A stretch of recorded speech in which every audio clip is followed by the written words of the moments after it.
오늘 하나님께서 주시는 말씀입니다. 베드로전서 2장 4절에서 7절까지입니다. 사람에게는 버림바가 되었으나 하나님께는 택하심을 입은 보배로운 산돌이신 예수께 나아가 너희도 산돌같이 신령한 집으로 세워지고 예수 그리스도로 말미암아 하나님이 기쁘게 받으실 신령한 제사를 드릴 거룩한 제사장이 될지니라. 성경에 기록되었으되 보라 내가 택한 보배로운 모퉁이 돌을 시온에 두노니 그를 믿는 자는 부끄러움을 당하지 아니하리라 하였으니 그러므로 믿는 너희에게는 보배이나 믿지 아니하는 자에게는 건축자들이 버린 그 돌이 모퉁이의 머릿돌이 되고. 아멘. 베드로전서 저희들 계속해서 말씀을 받습니다. 생명의 말씀을 받으면서 시편 기자가 간구했던 기도, 이 기도가 우리의 기도가 되기를 원합니다. 이렇게 기도했죠. 주의 종들의 눈을 열어서 주의 율법에서 놀라운 것을 보게 하소서. 그리하여 주의 율례들을 즐거워하며 주의 말씀을 잊지 아니하리이다. 이러한 고백이 이 말씀 가운데 말씀을 받는 저와 여러분의 이 고백이 되기를 간구합니다. 오늘 설교 처음 부분에는 말씀을 좀 설명하는 시간이 좀 길어요. 그래서 좀 평소보다 더욱더 집중하시면 좋은데요. 이 구약의 예언들을 예수님을 통해서 어떻게 성취되어야 되는지 좀 살펴보는 시간이 있습니다. 좀 더 귀를 기울이시고 집중하시기 바랍니다. 자, 이제 사도 베드로는 4절부터인데요. 다시 한번 예수님께 집중합니다. 예수님이 누구이심을 아는 것이 결국에는 우리가 누구임을 알 수 있기 때문이죠. 내가 누구인지를 알려면 예수님을 알아야 내가 누구인지를 아는 거예요. 이게 무슨 말인지 아실 겁니다. 예수님을 알지 못하는 삶은 내가 누군지를 모르고 사는 삶이나 똑같습니다. 그래서 사도 베드로가 그랬죠. 사실은 예수님을 안다 했는데 결국은 몰랐잖아요. 도망갔잖아요. 부인했잖아요. 저주까지 했죠. 하지만 예수님을 인격적으로 부활하신 예수님을 만나고 그의 삶이 변하듯이 사도 베드로를 통한 이 베드로전서 보면 끊임없이 예수님께 다시 돌아오고 예수님께 다시 집중하는 이러한 모습을 볼 수 있습니다. 예수님이 어떠한 분이신지를 알아야 저와 여러분의 삶의 방향과 목적과 이유를 온전히 이해할 수 있기 때문이죠. 자, 아시겠죠? 자, 그래서 이제 사도 베드로는 예수님께 집중하는데 예수님을 스톤, 돌이라고 부르고 있습니다. 좀 그렇죠? 돌이라고 부르시니까. 4절 한번 볼까요? 오늘 본문 말씀 같이 한번 읽어보겠습니다. 사람에게는 버림받았으나 하나님께는 택하심을 입은 보배로운 산돌이신 예수께 나아가. 그 전에 1절에서 3절까지 무슨 말씀이었어요? 버리라고 그랬잖아요. 악독과 기만과 외식과 시기와 비방의 말을 버리라. 두 번째는 뭐라고 그랬죠? 신령한 젖을 사모하라. 구원에 이르도록 자라가라. 그랬죠? 자, 이번에는 예수께 나아가라. 예수님께 나아가라. 말씀으로 거듭난 자, 썩지 않을 씨인 생명의 복음의 말씀으로 성령으로 거듭난 자는 어떠한 변화가 일어나냐? 삶에 예수님을 찾습니다. 예수님께 나아가고자 부단히 이게 힘을 씁니다. 예수님을 기쁘게 해드리기 위해서.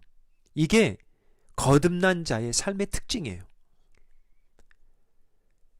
그래서 저와 여러분이 매일의 삶에서 잊었다가도 잊지 말아야 될 것, 항상 마음속에 간직해야 될 기도의 소원, 이게 뭐냐? 예수님을 부지런히 만나는 거예요. 삶에서, 일을 함에 있어서, 목적에 있어서, 기도에 있어서, 어떤 섬김에 있어서 교제에 있어서, 예배에 있어서 부지런히 예수님을 계속해서 교제해야 돼요. 말씀으로 교제하는 게 가장 건강하고요. 왜냐하면 예수님을 통해서 하나님을 나아갈 수 있기 때문이죠. 그것이 우리가 살 수 있는 길이기 때문이에요. 그렇게 부름을 받았어요, 이제. 그렇게 변화됐어요, 우리가. 그런데 왜 예수님을 돌이라고 부를까요? 자, 한국 정서에는 좀 좋지 않는 단어인데, 그죠? 이 돌 같은 사람, 그렇게 긍정적인 이미지는 아닌 것 같은데, 그죠? 자, 왜 돌이라고 했을까? 첫 번째 이유는 예수님이 우리의 믿음의 반석이기 때문이에요. 생명수를 내어주시는 신령한 반석이기 때문이에요. 구약의 다니엘 선지서에서도 볼 수 있듯이 메시아가, 앞으로 오실 메시아가 큰 신상을 부수고 무너뜨리잖아요. 이 앞으로 오실 메시아를 정확히 말하면 뜨인 돌로 예언했잖아요. 그래서 이 돌에 대한 이 이미지, 이 돌은 앞으로 오실 메시아의 권세, 죽음과 생명의 권세를 예표하는 어떠한 단어입니다. 그림자죠. 자, 그리고 베드로가 예수님을 산돌로 부르는 정확한 이유는 사실 오실 메시아를 돌로 예언한 구체적인 말씀들이 있기 때문이에요. 구약에서 그렇게 예언을 했기 때문에 오실 예수님은 돌로 올 것이다, 이런 말씀들이 있기 때문에 베드로가 그냥 말씀을 쓴 게 아니라 성령을 통해서 앞으로 오실 메시아 예수님은 그래 돌로 오신다고 그랬잖아, 이 말씀들이 있기 때문에 예수님을 돌로 표현을 한 거죠. 자, 그러면 오늘 본문 베드로전서 2장 6절인데요. 성경에 기록되었으되 보라, 내가 택한 보배로운 모퉁이 돌을 시온에 두노니 그를 믿는 자는 부끄러움을 당하지 아니하리라. 베드로가 이야기하면서 성경에 기록되었으되 예수님을 표현하는데 구약 성경에 기록되었으되 구약을 이야기하는 거예요. 근데 하나님이 뭐라고 말씀을 하냐면 이 이사야 28장 16절 말씀이에요. 사실은 이게 성경에 기록되었다라는 말은 이사야 28장 16절에 기록되었으되 이 말이거든요. 그러면 우리가 이사야서 28장 16절을 한번 확인해 봐야 되겠죠. 베드로가 어떻게 이 말씀을 인용을 했는지. 자, 한번 28장 16절 한번 보겠습니다. 이사야. 그러므로 주 여호와께서 이같이 이르시되 보라, 내가 한 돌, 이번에는 한 돌이라고 그러죠. 하나의 돌을 시온에 두어 기초를 삼았노니 곧 시험한 돌이요 귀하고 견고한 기초돌이라. 그것을 믿는 이는 다급하게 되지 아니하리로다. 사도 베드로는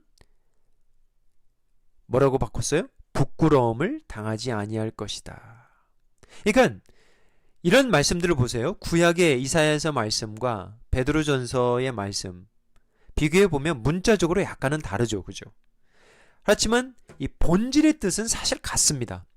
구약의 말씀을 인용한 신약의 말씀에 약간의 차이가 있을 경우 여러분들 모순이라고 이해하지 마시고 이거 잘못 쓰여진 거구나, 실수구나, 이게 아니라 성령 하나님이 구약의 말씀을 기초로 해서 신약에 와서 더욱더 완전하게 계시를 하신 거예요. 감춰진 비밀을 확장해 주신 거예요. 이렇게 해석하셔야 돼요. 자, 그러면 이사야서 28장 16절의 말씀을 우리가 보면 이렇게 돼 있잖아요. 내가 하나님께서 하나의 돌을 시온이라는 곳, 시온이라는 곳은 예루살렘을 이야기하는 거죠. 그죠? 예루살렘에 두겠다. 예루살렘에 보내겠다. 그죠? 그 돌을 통해서 하나의 기초를 삼겠다. 이런 약속입니다. 그런데 이 돌은 무작위의 아무런 돌이 아니라 시험한 돌, a tested stone. 그러니까 다 시험을 마친 돌이라는 거죠. 하나님이 택한 돌이라는 것입니다. 그래서 이 돌은 이제 견고한 기초돌이 될 것이다. 이것을 믿는 자는 다급하게 되지 아니할 것이다. 베드로서에 의하면 부끄러움을 당하지 아니할 것이다. 자, 이사야 말씀을 온전히 이해하기 위해서는 당시 시대적 상황을 이해해야 합니다. 이게 이제 성경을 이해하는 사실은 과정이죠. 당시 그 거짓 선지자들, 거짓 왕들, 거짓 군주들, 그렇죠? 지도자들이죠. 이들은 예루살렘은 안전할 것이라고 믿었습니다. 예루살렘은 절대 부끄러움을 당하지 않을 것이라고 믿었어요. 왜냐하면 예루살렘에는 하나님이 계시는 무엇이 있어요? 성전이 있었기 때문입니다.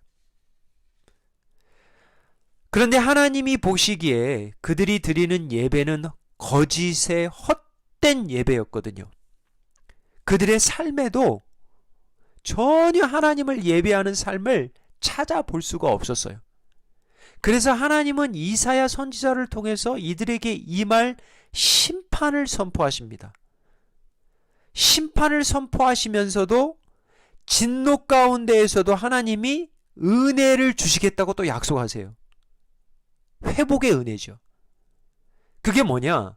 앞으로 하나님이 한 돌을 예루살렘으로 보낼 것인데 이 돌은 미리 준비한 돌이며 시험한 돌이며 견고한 기초돌이 될 것이다 라는 말씀이에요. 자, 베드로전서 2장 6절 한번 다시 읽어볼게요. 성경에 기록되었으되 보라 내가 택한 보배로운 모퉁이 돌을 시온에 두노니, 모퉁이 돌 한 돌을 시온에 두노니, 영어는 그렇게 써 있거든요. 그를 믿는 자는 부끄러움을 당하지 아니하리라. 베드로는 그 이사야 말씀을 인용하면서 하나님이 택한 보배로운 이 단어를 쓰죠. 보배롭다. 귀한 거죠. 존경받을 만한 거죠. 마땅한 거죠. 영광과 존귀와 능력의 합당하신 이분께 우리가 드려야 될 가장 귀하고 귀한 이 모퉁이 돌을 하나님이 두시겠다 하면서 이 모퉁이 돌을 의인화합니다. 의인화라는 것은 돌을 사람처럼 대한다는 거죠. 한번 다시 보세요. 성경에 기록되었으되 보라 내가 택한 보배로운 모퉁이 돌을 시온에 두노니 뭐라고 나와 있어요? 그를, 그죠? 그를 믿는 자는 부끄러움을 당하지 아니하리라. 그래서 모퉁이 돌을 인칭대명사 그를이라고 봤습니다. 자, 그러면 그가 누굴까요? 이사야가 예언했던 그 한 돌이 바로 예수님이라는 것이죠. 결국 예루살렘에 오신 예수님을 믿는 자는 그 어떠한 심판과 어떠한 진노 가운데서도 결코 부끄러움을 당하지 아니할 것이라는 하나님의 약속입니다. 자, 4절을 다시 한번 보시면 오늘 본문 베드로는 예수님을 하나님께서 택하신 보배로운 산돌이라고 말씀하십니다. 이 산돌 무슨 말일까요? The living stone, 생명의 돌이라고 해석할 수 있고요. 생명의 돌. 또한 말 그대로 살아있는 돌. 여러분 살아있는 돌이 있어요? 이 세상에 살아있는 돌이 있을까요? 다시 말하면 죽었다 다시 살아난 돌, 이렇게 해석해도 될 것 같습니다. 사망 권세에 이기시고, 돌은 권세인데 부수어뜨리는 어떤 권세인데, 그리고 새 하나님의 나라를 세우는 권세인데, 사망 권세에 이기시고 부활하셔서 예수님을 산돌로 믿는 자에게는 영원한 생명을 주실 수 있다는 말씀입니다. 이것을 저와 여러분에게 선포하는 거예요. 산돌이신 예수님을 믿으라 라는 말씀이죠. 자, 사도 베드로는 산돌이신 예수님을 먼저 소개하고 지금부터는 산돌 되신 예수님을 믿는 자들, 다시 말하면 산돌 되신 예수님께 나아가는 자들, 누구예요? 저와 여러분과 같은 성도들. 이 성도들의 정체성, 저와 여러분은 누구인가 라는 것을 이 산돌의 신학으로 풀어가는 거죠. 베드로전서 2장 5절입니다. 우리 한번 같이 읽겠습니다. 너희도 산돌같이 신령한 집으로 세워지고 예수 그리스도로 말미암아 하나님이 기쁘게 받으실 신령한 제사를 드릴 거룩한 제사장이 될지니라. 뭐라고 그러죠? 너희들도 산돌과 같다. 너희는 산돌들이라. 산돌 대신 예수님으로 인하여 너의 정체성도 이제 산돌같이 변하고 산돌처럼 살아야 된다라는 거죠. 자, 여기에서 예수님의 어떤 타이틀이 있잖아요. 예수님이 이름이지만 타이틀이 많죠. 그러니까 예수님의 칭호 가운데 예수님을 믿는 자들, 그러니까 다시 말하면 예수님의 칭호와 이 교회의 성도들, 이러한 같은 단어가 쓰이는 경우가 참 많죠. 이런 관계적인 단어인데, 예를 들면 예수님은 누구예요? 하나님의 아들. 우리는 누구예요? 하나님의 아들들, 자녀들. 그죠? 만왕의 왕이신 예수님, 대제사장이신 예수님. 베드로전서 이제 우리가 다음 주에 살펴보겠지만 9절에 보면 우리는 뭐예요? 왕 같은 제사장. 비슷하죠? 예수님의 칭호와 타이틀과 우리의 정체성과. 그죠? 하나님의 어린 양이신 예수님. 우리는 누구예요? 누구를 치라 그래요? 내 양을 치라. 우리는 누굽니까? 주의 양들이잖아요. 하나님의 양들이잖아요. 그리스도인 예수님. 그리스도가 누구예요? 예수님. 그래서 우리는 누구라고 그래요? 그리스도인들. 작은 예수 그러잖아요. 이와 같이 이해하시면 되겠습니다. 산돌이신 예수님, 산돌들이신 저와 여러분, The Living Stones. 자, 이제 좀 이해되세요? 저 여러분의 정체성. 아, 나는 산돌이구나. 그래서 교회 이름 중에 산돌교회도 많잖아요. 자, 그러면 여기서 이제 오늘 메시지가 이제 적용 포인트입니다. 여기서부터는 그렇게 어렵진 않습니다. 자, 그러면 어떠한 삶이 산돌 같은 삶일까요? 돌 같은 삶이 아니라 산돌, 살아있는 돌과 같은 삶일까요? 예수님이 산돌이시고 내가 산돌이라고 하는데 어떻게 살아야 산돌처럼 살아갈까라는 이 삶의 적용입니다. 지금부터. 세 가지를 이야기하는데, 산돌 같은 삶, 첫 번째, 사람에게 버림을 받을 수 있는 삶입니다. 4절입니다. 사람에게는 버림바가 되었으나 하나님께는 택하심을 입은 보배로운 산돌이신 예수께 나아가. 우리는 예수님을 닮아가거든요. 닮을 수밖에 없거든요. 근데 예수님은 철저하게 사람으로부터 버림을 받으셨습니다. 여러분, 왜 사람으로부터 버림을 받았을까요? 예수님이 그 하나의 비유를 들어주시는데 예수님을 자꾸 짓밟고 버리고 비방하고 결국은 죽이잖아요. 그런데 예수님이 죽임당하시기 전에 하나의 비유를 들어주세요. 이게 무슨 비유냐면 악한 농부의 비유입니다. 마태복음 21장에 나오는데 비유가 이렇습니다. 여러분 아실 거예요. 한 집 주인이 포도원을 만듭니다. 그래서 산 울타리를 두르고 거기에 즙자는 틀을 만들고 망대를 짓고 농부들에게 새로 주고 타국에 갑니다. 주인이. 그래서 이제 열매 거둘 때가 된 거예요. 그래서 그 열매를 받으려고 그 주인이 자기 종들을 농부들에게 보냅니다. 새를 줬으니까. 그런데 웬일입니까? 농부들이 종들을 잡아 때리고 마구 잡아 죽이고 돌로 던집니다. 주인은 처음보다 그래서 이제 두 번째는 적게 보냈나? 그래서 더 많은 종들을 보내죠. 그런데 어떻게 돼요? 농부들이 종들을 때리고 죽이고 돌로 칩니다. 변함이 없어요. 그래서 주인이 하나의 결심을 하죠. 자신의 아들을 보내기로. 내 아들은 그들이 존대할 것이라고. 믿었던 거죠. 근데 농부들이 주인의 아들을 보고 결국 포도원에서 내쫓아 죽이고 맙니다. 농부들이 아들을 왜 내어 버렸을까요? 그들이 바로 상속자라는 것이죠. 상속을 빼앗기기 싫은 거예요. 그들이 바로 하나님의 백성이라는 잘못된 선민의 의식이었죠. 그들이 바로 하나님이 택한 장자들이라는 거죠. 나사렛 예수는 하나님의 아들이 될 수 없어. 나무에 달아 죽이라 그랬죠. 그리고 버렸습니다. 그들이 바로 하나님의 나라의 위협을 이어받을 장자 사상이 가득했던 거예요. 그래서 예수님을 하나님의 아들로 인정할 수 없었습니다. 자경비달. 자기네들은 자격이 충분했다. 받을만하다.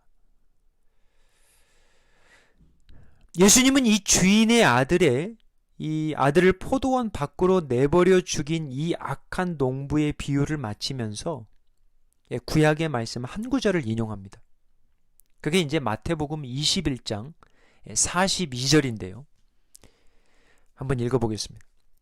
예수께서 이르시되 너희가 성경에 건축자들이 버린 돌이 모퉁이의 머릿돌이 되었나니 이것은 주로 말미암아 된 것이니 우리 눈에 기이하도다. 자, 이게 이제 마태복음인데 예수님이 사실 이 말씀을 인용한 거거든요. 시편의 말씀을 인용한 거예요. 118편을. 근데 오늘 본문 베드로전서 2장 7절도 한번 가보세요. 2장 7절. 베드로전서 2장 7절. 같이 읽겠습니다. 그러므로 믿는 너희에게는 보배이나 믿지 아니하는 자에게는 건축자들이 버린 그 돌이 모퉁이의 머릿돌이 되고 이렇게 나와 있죠. 예수님은 산돌이신데 버려진 돌이다. 하지만 하나님이 택하신 머릿돌이 된다. 이게 이제 주된 말씀입니다. 근데 버려지게 되는 이 말씀은 이미 이사야와 시편에서 다 이미 예언됐다. 자, 말씀을 정리합니다. 하나님이 택하시고 준비하신 하나님의 아들을 이 땅에 보냈는데 아들을 마땅히 존대히 여겨야 할 농부들이 아들을 죽이죠. 그리고 버립니다. 그런데 이 농부들이 버린 주인의 아들, 시편의 말씀으로 말하면 건축가들이 버린 이 돌이 결국에는 한 건물의 가장 중요한 기초의 초석인 머릿돌이 된다는 거예요. 산돌이 된다는 것이죠. 버림받았는데 다시 살아나는 돌이 된다는 거예요. 그래서 원래의 제자리의 자리로 머릿돌로 된다는 거죠. 자, 그러면 산돌이신 예수님과 같이 산돌처럼 살아가는 삶이란 어떤 삶일까요? 예수님 믿고 살아갈 때에 사람들로부터 기꺼이 비방은 비방, 그걸 넘어서 버림까지 받을 수 있다는 것입니다. 제가 가끔 우리 성도님들에게 질문하는 한 가지가 있잖아요. 신앙생활 쉽습니까? 어렵습니까? 여러분, 신앙생활이 쉬워요, 어려워요? 물론 쉽다고 하시는 분들도 있고 어렵다고 하시는 분들도 있을 거예요. 근데 우리가 사실 객관적으로 놓고 보면 신앙생활이 어려워야 맞아요. 안 그렇습니까? 신앙은 깊이 들어가면 들어갈수록 십자가가 보이거든요. 죽어야 되거든요. 그리고 다시 살아나야 되거든요. 죽지 않으면 살아날 수가 없습니다. 여러분, 죽는 게 쉽습니까? 내어드리는 게 쉬워요? 말씀을 지키려 하면 할수록 엄청난 도전이 와요. 사랑하는 성도님 여러분, 우리 말씀을 몇 주 동안 받았잖아요. 거짓 없이 뜨겁게 사랑하는 것이 쉽습니까? 가족은 쉬울지도 몰라요. 그죠? 여러분, 성도를 거짓 없이 뜨겁게 사랑하는 것이 쉬워요? 나를 버린 자들을 다시 거두고 용서하기가 쉽습니까? 그렇게 쉬웠던가요? 나의 삶을 하나님이 기뻐하시는 거룩한 산제물로 드리는 삶, 산제물, 이 삶이 저절로 이루어지던가요? 신앙생활이 쉽다고 하시는 분들, 오늘 다시 한번 여러분의 신앙과 삶을 돌아볼 필요가 있습니다. 하지만 이 말이 신앙은 항상 부담과 책임만 있다는 것이 아니에요. 마치 우리가 사랑하는 부모님을 섬길 때에, 부지런히 사랑할 때에 우리에게 이루 말할 수 없는 기쁨이 오잖아요.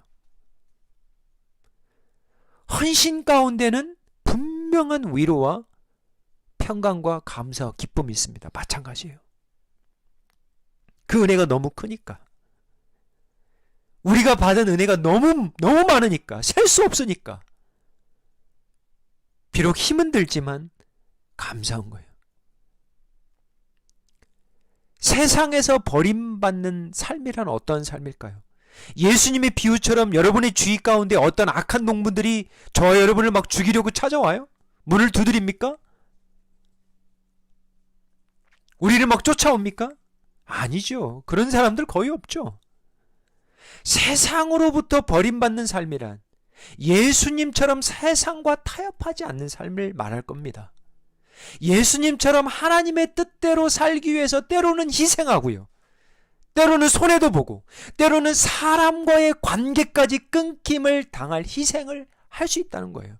그 지경까지 이룰 수 있다는 거예요. 그 신앙 때문에, 믿음 때문에. 사람으로부터 오해도 받고 미움도 받고 한순간에 연락도 끊기는 그러한 지경에 이룰 수 있다는 거예요. 지금 말씀을 받고 있었던, 이 베드로전서 말씀을 받고 있었던 성도님들, 예수님 믿음 때문에 얼마나 많은 고난들을 받았는지 몰라요.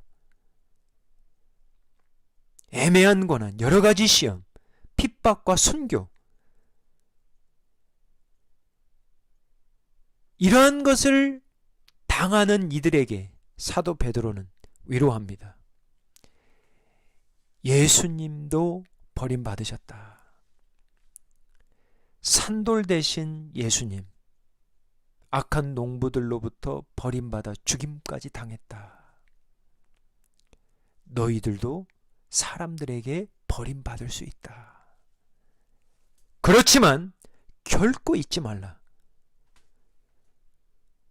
사람에게는 버림받아 되었으나 하나님께는 택하심을 입은 자들이, 보배로운 자들이 바로 너희들이다. 이걸 잊지 말라는 거예요. 자, 산돌 같은 삶의 첫 번째 특징, 사람에게 버림받을 수 있다. 두 번째, 산돌 같은 삶의 두 번째 특징, 세워져 가는 삶이다. 세워져 가는 삶이다. 지어져 가는 삶이다. 자, 5절입니다. 우리 5절 한번 읽겠습니다. 너희도 산돌같이 신령한 집으로 세워지고 예수 그리스도로 말미암아 하나님이 기쁘게 받으실 신령한 제사를 드릴 거룩한 제사장이 될지니라. 너희는 이제 살아있는 돌들인데 신령한 집으로 세워져 가는 산돌들이라. 신령한 집, 영적인 집, 생물학적인 집, 살아있는 집, 죽어있는 돌들이 아니라 살아있는 돌들이기에 생물학적으로, 유기적으로 자라고 있다는 거죠. 지난주 말씀처럼 구원에 이르도록 자라고 있는 하나님의 사람들이라는 것이죠.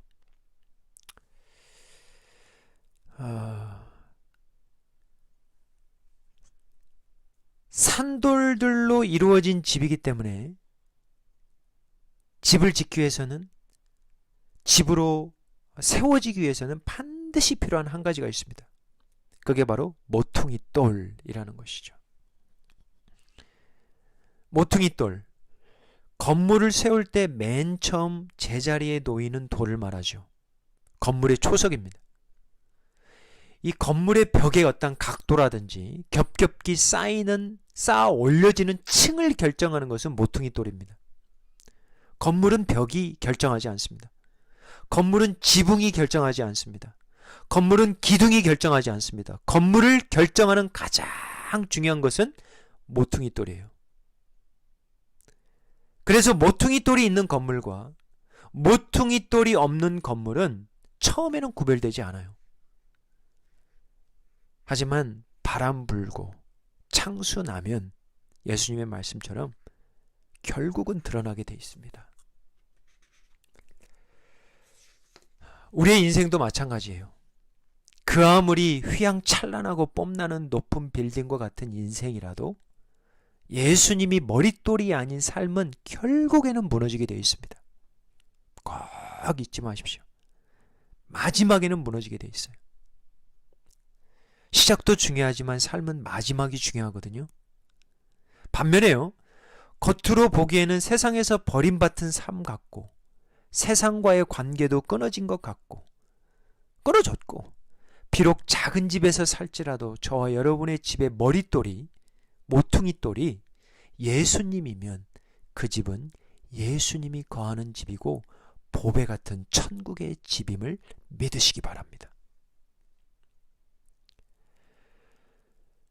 베드로전서 2장 5절을 제가 묵상하면서 제게 은혜로 다가온 한 단어, 너희도 산돌같이 신령한 집으로 세워지고라는 말씀이에요. 한마디로 말하면 저와 여러분은 공사 중이라는 것이죠. 저와 여러분은 아직도 세워져 가고 있는 현재 진행형입니다. 이 공사는 예수님이 시작하셨어요. 그런데 언제 마치냐? 죽을 때 비로소 마쳐요. 참 긴 공사죠. 에베소서 2장 21절 22절 한번 우리 보겠습니다. 그의 안에서 건물마다 서로 연결하여 예수 그리스도 안에서 주 안에서 성전이 되어가고, 누가? 저와 여러분이 성전이 되어가고, 너희도 성령 안에서 하나님이 거하실 처소가 되기 위하여 그리스도 예수 안에서 함께 지어져 가는지라. 베드로전서에 나오는 말씀 세워지고, 에베소에서 나오는 말씀 지어져 가는지라. 성경은 우리 각자가 성전이라고 합니다. 그죠? 성령이 거하시는 성전. 또 성경은 우리에게 함께 지어져 가는 성전이 있음을 알려줍니다. 혼자만이 아니에요. 마치 성전 벽만으로 성전이 될 수 없듯이, 성전 문만으로 성전이 될 수 없듯이 우리 모두는 서로 주 안에서, 예수 안에서 연결이 되어 있다는 거죠. 그런데 함께 지어져 가는 성전이라는 거예요. 남편을 바라볼 때, 아내를 바라볼 때 내 남편도 내 아내도 아직도 지어져 가고 있지, 불쌍히 보시기 바랍니다. 성도들을 바라볼 때, 그렇지, 저분들도 공사 중이지, 예수님의 눈으로 보시기 바랍니다. 저 삽자루 누가 가지고 있어요? 예수님이 가지고 있어요. 공사하고 계세요. 그러니까 요란한 거죠. 공사하니까. 여러분, 공사 중이라는 이러한 마음으로 서로를 섬기시기 바랍니다. 그러면 정말 이해 못하고 용서 못할 일이 없어요. 물론 힘들죠. 사랑하지 못할 성도도 없는 거예요. 그래, 나도 공사 중이지. 내 모난 이 돌 때문에 얼마나 많은 분들이 다쳤을까. 내 모나고 이 뾰족한 부분 때문에, 내 부족함 때문에 그동안 얼마나 많은 사람들이 힘들어 했을까. 그게 지금 제 이야기예요. 제가 성도님들에게 감사하는 거. 저 젊잖아요. 아직 젊잖아요. 근데 우리 성도님들이 참 감사하게 섬겨주세요. 부족함에도 인정해주세요. 목사라고. 얼마나 모난 부분이 많아요. 뾰족한 부분이 많아요. 이해해주시고 다듬어주시고 뾰족한 거 나오면 좀 숨겨주시고. 그러니까 제가 감사한 거예요. 나 때문에 얼마나 다쳤을까. 그래, 나도 한때는 버려진 돌이었지. 그런데 지금은 산돌되신 예수님과 더불어 산돌된 성도들과 함께 연합해서 살아가는 거잖아. 그게 신앙이잖아. 이게 은혜잖아. 이게 기적이잖아. 바로 이러한 마음으로 서로를 대한다면, 살아간다면 분명 은혜로 넉넉하게 살 수 있을 것입니다. 산돌 같은 삶, 첫 번째 뭐라고요? 우리도 사람에게 얼마든지 버려줄 수 있다. 두 번째는 뭐라고요? 여전히 지어가는 공사 중에 있는 삶이다. 자, 마지막으로 산돌 같은 삶의 세 번째 특징은 뭐예요? 신령한 제사를 드리는 제사장의 삶을 말합니다. 제사장의 삶. 제사 드리는. 5절입니다. 너희도 산돌같이 신령한 집으로 세워지고 예수 그리스도로 말미암아 하나님이 기쁘게 받으시에 신령한 제사를 드릴 거룩한 제사장이 될지니라. 저와 여러분 더 이상 세상의 소유가 아닙니다. 더 이상 죄와 사망의 노예가 아닙니다. 예수님이 사망 권세에 이기셨습니다. 우리는 예수의 소유입니다. 기억하십시오. 예수님으로 인하여 저와 여러분은 신분이 상승했습니다. 여러분 신분 상승 많이들 좋아하시잖아요. 이 민주주의에 신분이 없는 것 같아도 눈에 보이지 않는 신분들이 있죠. 이 자본주의에. 그죠? 근데 성경이 말하는 신분 상승은 뭐냐? 우리가 죄의 노예되었다가 이제 뭐가 됐다고요? 너무 올라갔어요. 신령한 제사를 드리는 제사장이래요. 와우. 믿어지세요? 구약시대에 누가 제사장이 될 수 있었어요? 아무나 될 수 없습니다. 이스라엘의 12지파 중에 오직 레위지파 출신이에요. 여러분, 레위지파 출신이세요? 어디 출신이세요? 내놓을 거 있으세요? 없을걸요. 우리가 내놓을 수 있는 건 뭐예요? 예수님밖에 없어요. 그걸 이야기하는 거예요, 베드로가. 우리가 왕같은 제사장들이래요. 구약에서는 제사장들이 짐승의 희생제물을 가지고 하나님께 나아갔잖아요. 부들부들 떨면서. 그죠? 그런데 저와 여러분은 대제사장으로 오신 어린 양이 예수님이 그리스도의 피로 완전하신 보배로운 보혈의 피로 그 피 때문에 우리가 하나님께 나아갈 수 있게 되었다. 우리가 이제 하나님께 직접 예수의 이름으로 우리의 몸을 하나님께서 기뻐하시는 거룩한 산 제물로 드리는 것이 가능해졌다 이 말이에요. 그게 바로 신령한 제사를 드리는 제사장의 삶이다. 제사장의 삶은 구체적으로 어떤 삶일까요? 제사장이 무슨 생각하며 살까요? 여러분 생각해 보세요. 제사요, 제사. 예배입니다, 예배. 하나님이 기쁘게 받으시 신령한 제사, 예배, 찬양, 경배, 그런 생각하는 거예요. 온통 예배예요. 삶이 예배인 거죠. 왜 하나님은 우리들로부터 예배 받으시기 원할까요? 왜 찬양 받으시기 원할까요? 하나님이 심심해서일까요? 하나님이 뭔가 부족하신 것 같아서 그러실까요? 왜 하나님은 그토록 우리를 통해서 예배 받으시기를 원하실까요? 여러분 잘 아시는 존 파이퍼 목사님. 존 파이퍼 목사님이 이렇게 이야기를 합니다. 한번 보겠습니다. 하나님께서 우리의 찬양을 찾으시는 이유는 우리가 찬양을 드려야 예배를 통해서 참된 기쁨을 누리게 하기 위함이래요. 이번 주에 이 사실 한번 깊게 묵상해 보시기 바랍니다. 말씀을 맺으면서 우리 각 사람이 물어야 될 질문이 있어요. 나는 예배자인가? 요즘 나는 무엇을 예배하며 살아가는 제사장인가? 나 진짜 제사장 맞는가? 나는 무엇을 통해 가장 큰 기쁨을 누리고 살아가는가? 바로 이 질문이죠. 말씀을 정리합니다. 나는 산돌이신 예수님과 같은 삶을 살아가고 있는가? 예수님 때문에 세상으로부터 버림받을 것을 두려워하지 않을 수 있겠는가? 신령한 집, 오이코스, 이 오이코스라는 건물이 아니에요. 건물만이 아닙니다. 가족이에요. 신령한 집, 신령한 가족, 교회, 성도들을 나의 가족처럼 생각하며 사랑하며 함께 세워져 지어가기에 힘쓰고 있는가? 먹든지 마시든지 무엇을 하든지 오직 하나님의 영광을 위해 예배드리며 살아가는 제사장으로서 기쁨을 누리고 있는가? 기도하겠습니다. 하나님 아버지, 예수님 믿는 신앙으로 인하여 우리가 때로는 외면당하고 관계도 끊기고 손해도 받을지라도 우리가 좁은 길 갈 수 있도록 은혜를 더하여 주옵소서.